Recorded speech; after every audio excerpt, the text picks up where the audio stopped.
This sucks. Myles Garrett has officially requested a trade. We're going to break down the facts a little bit, and then we'll talk about everything. What the Browns could get in a trade. Will they trade Myles Garrett? Because I'll say right now, I don't think this is a linear path of what goes on next. Myles Garrett requests trade. Myles Garrett gets trade. I don't think we're going to see that go down so swimmingly well. Here is the statement that Garrett put out that I audibly said, fuck, when I read. I'll read it out to you guys. As a kid dreaming of the NFL, all I focused on was the ultimate goal of winning a Super Bowl, and that goal fuels me today more than ever. My love for the community of Northeast Ohio and the incredible fan base of the Cleveland Browns has made this one of the toughest decisions of my life. These past 8 years have shaped me into the man I am today.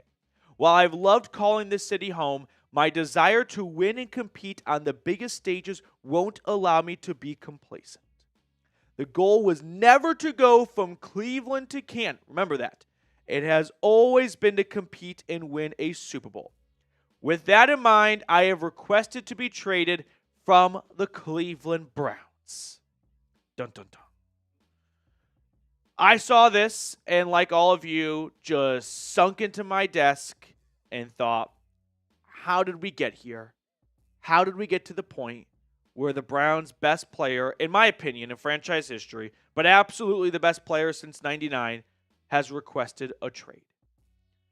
I don't think this is going to be smooth sailing for either party. We have Jeremy Fowler putting out just a few minutes after the trade request that, quote, nothing has changed. The team has publicly said it has no plans to trade Myles Garrett. The Browns have a sneaky amount of leverage in this. Garrett wants to go to a contending team. This is not a Deshaun Watson trade request where it's, I want out of here. Garrett wants to go somewhere where he feels like he can win a Super Bowl. And I'll just say this right now, I'm not too mad at Myles Garrett personally for wanting a trade. He's valuing rings over dollars. And I respect that because I would also have that same approach if I was an NFL athlete. Of money comes and goes, but rings last forever. Banners hang forever. So if he feels like the Browns are not on a path to win the Super Bowl anytime soon, after seeing the Dallas Mavericks trade away their number one player and their best player in franchise history, arguably, there's no loyalty in this league. There's no loyalty in sports. And if he wants to go somewhere where he can win, and the Browns aren't showing him any plan of doing that, I don't blame him for that, honestly.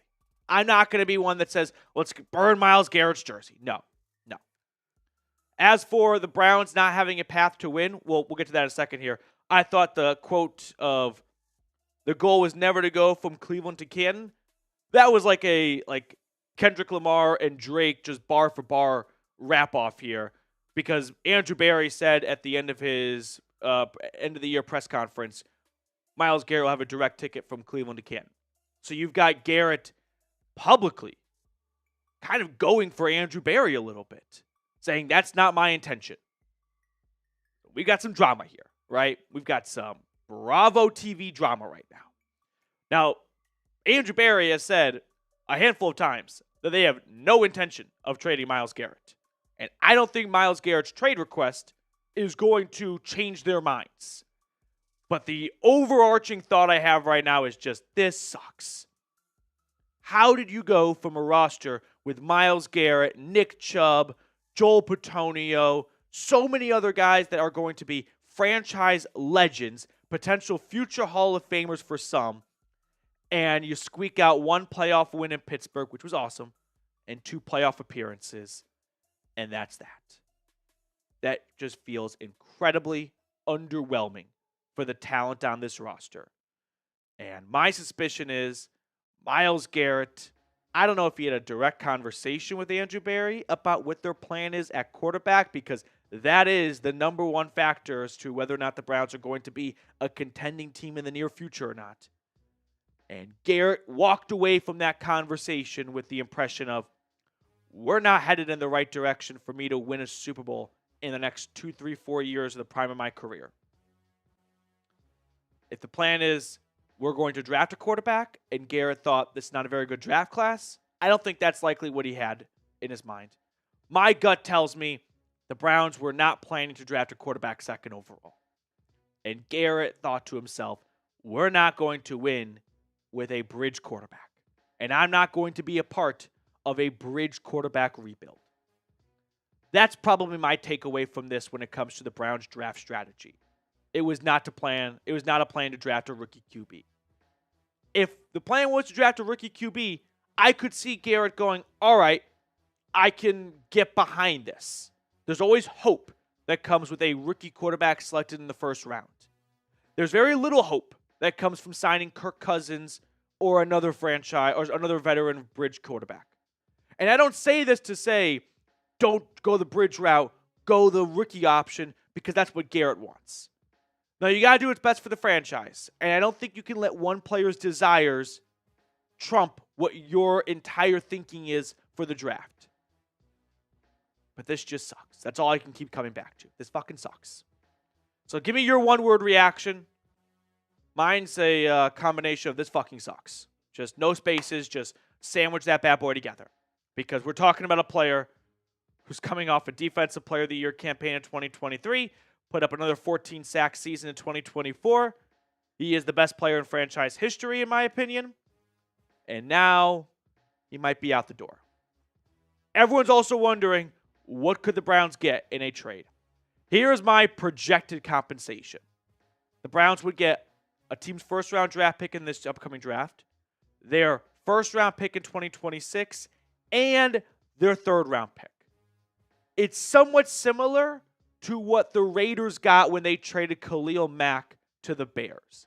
Mack was also kind of coming off a Defensive Player of the Year season. I don't think it was the direct season before, or it might have been, but recently off a Defensive Player of the Year campaign. He was a little bit younger than Garrett, but this is, I think, in the neighborhood of what you could get. That third could turn into a second. I don't think you're going to get 3 firsts. Deshaun Watson went for 3 first-round picks. Quarterbacks just have more weight in roster construction than defensive ends do. Defensive ends are probably second, but if Watson goes for 3 firsts, I don't expect another team to give up 3 firsts for a defensive end. So if you're curious, well, if it's going to happen, at least tell me we can get some good draft capital out of it. This would be, I think, what you could get. But once again, I circle back to this point, and I want to really hammer this point home. Myles Garrett requesting a trade does not mean he is going to get traded without a doubt. I don't think it's that simple. I don't think it's that cut and dry. We've got Andrew Berry saying, you can put it on the record, if someone gives you 2 ones for Myles, do you say I'm not interested? If you're Andrew Berry, I don't know if you're going to try and do right by Myles if you request a trade. Because now you start to wonder, where could he get traded to? And if only contending teams are calling, then you're not getting great draft capital. You're going to add to the picks you have for 2025, but you're not getting picks that make the trade any easier to stomach. And to be honest with you, there's probably no draft capital you could get for Myles Garrett that would make this trade any easier to digest and come to the realization of this really happened. Adding first and second round picks surely would be cool and be nice, but you're not getting what he's worth in a trade if you send him to a contending team. Why? Because you're getting end of round 1 picks. And end of round 1 picks are not guys that traditionally turn into future Hall of Fame players. And if you're trading a Hall of Famer, which Garrett is, you're hoping to get draft picks that could turn into another Hall of Famer. And it's tough to find those picks outside of the top 10.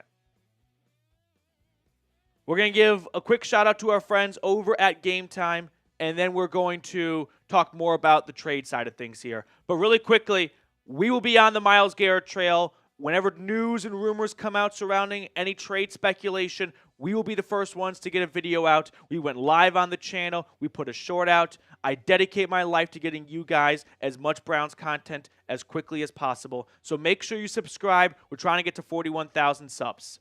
But today's show is sponsored by Game Time. Game Time is an awesome feature called Game Time Picks that makes getting tickets to see your favorite teams play live even easier. Game Time Picks filters out the fluff to show you only incredible deals on great seats, so you do not have to waste time searching through thousands of tickets. One thing I really like about Game Time is their all-in pricing option. Toggling this feature shows the total upfront cost with no surprise fees at checkout. That way you're not hit with a bunch of fees you did not see coming when you started the whole process. You're getting what your out-the-door price is right from the start. So take the guesswork out of buying tickets with Game Time. Download the Game Time app, create an account, and use code CHATSPORTS for $20 off your first purchase. Terms apply. Again, create an account and redeem code CHATSPORTS for $20 off. Download Game Time today. Last minute tickets, lowest price guaranteed. So 2 things I want to talk about now. Money and draft capital.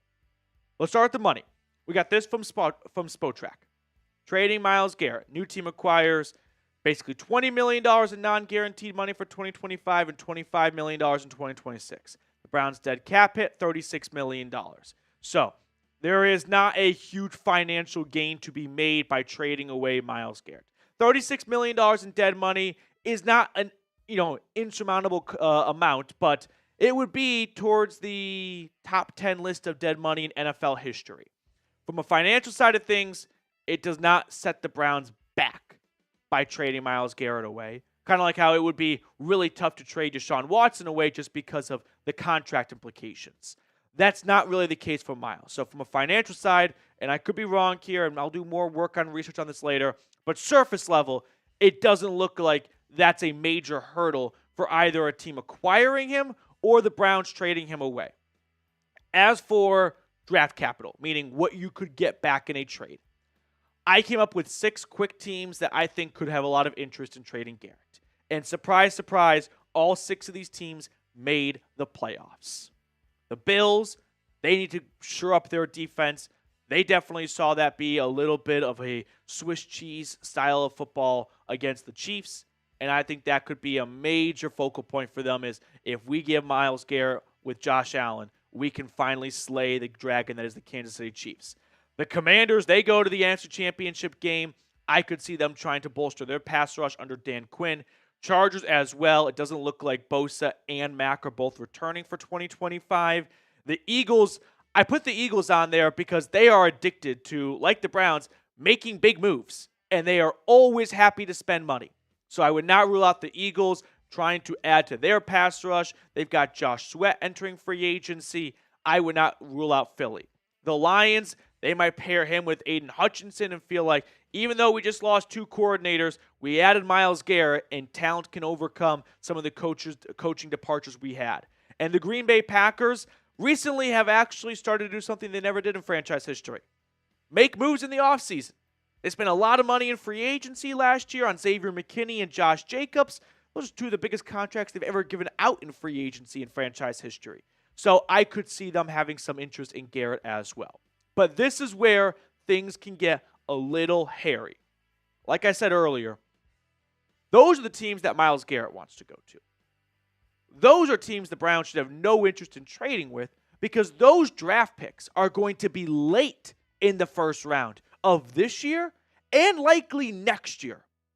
You're going to get the 25th overall pick in this year's draft and the 28th overall pick in next year's draft. That's basically like trading Myles Garrett for Greg Newsome and David Njoku. 2 guys who were selected in that area. You don't want to do that. Now, the Browns would like to trade Garrett to a team that's probably going to suck and give them early future first round and second round, third round draft picks. And those teams are not contending teams. And those are teams Myles Garrett does not want to go to.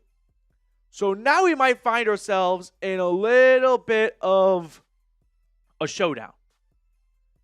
Does the Browns trade him? Do the Browns trade him to a contending team to do right by Myles Garrett, but also take worse draft capital in return? Or do the Browns do what's best for the Browns? Trade him to the Bears or another team kind of picking top 10 in that area, the Falcons, and get better draft capital for this year and probably better draft capital for next year. Because you have to ask yourself, which team is going to give you an earlier 2026 first-round draft pick? The Buffalo Bills or the Atlanta Falcons? The Browns are probably thinking the Falcons. But now you're kind of sending Myles Garrett to an equally uncontending team. Is that really the lasting message you want to do with him? I know you wanted to go to a contending team, but we're going to send you to a team equally as bad because it's what's best for us. My guess is the Browns are going to go at that route. They're going to tell Myles, hey, we're not trading you to where you want to go. If we're trading you, we're going to trade you to what's best for the team. So you're going to go from one team that's not contending to another team that's not contending. Is that really worth it in your eyes? I would think no. The door number 3 option for all this is Myles Garrett is doing all this just to get a contract extension. Which if he wants a contract extension, pretty confident he could just ask for one. The Browns would give it to him. He's still a really good player. He is not too old. The Browns have cap space. They always have cap space. They love restructuring contracts. The Browns say that they are never concerned about the salary cap. And they have an owner who is happy to give out big guaranteed buckaroos. So that's that. That's the news. We're going to get more news. I'll give you more updates as always, so make sure you subscribe. But we'll end with this right here. Overall, do you want to trade Myles Garrett? We usually end our videos with pick a card. I don't feel like picking a card today. Pick a card is supposed to be a fun, happy thing to end the video. Today sucks. I'm not going to try and sell it otherwise. I'm not going to try and bundle this up as, ooh, this is still a fun day. No, it sucks. So I'm not going to have fun.